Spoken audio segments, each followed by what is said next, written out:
Have you ever crocheted this instead of crocheting this? And the pattern isn't even the issue. It's because of the yarn. So how do we find the right yarn? We have a few types of yarns: thin yarns, medium yarns, and thick yarn. But where should we use each one? Let's learn it together. For making doll, we should use thin or medium yarns.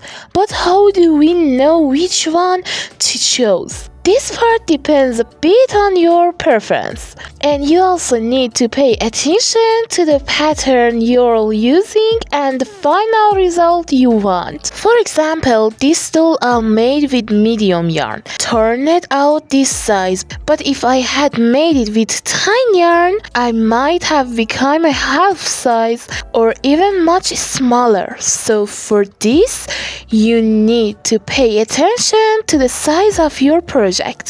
For more example, I made there's two other dolls with the same pattern, but because their yarn thickness was different, their size became very different too. For clothes, we use thick or medium yarn.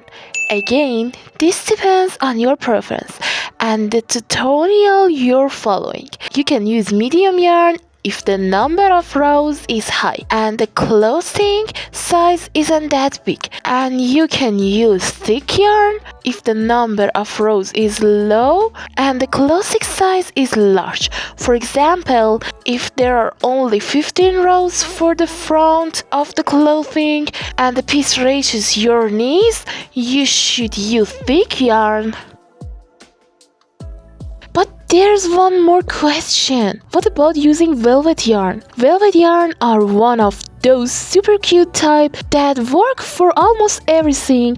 You can use them to make dolls and you can make clothes with them too. But again, you need to pay attention to the clothing size and the number of rows. So now that you've learned which yarn is suitable and which hook matches it, it's time to learn actual crochet in the next parts.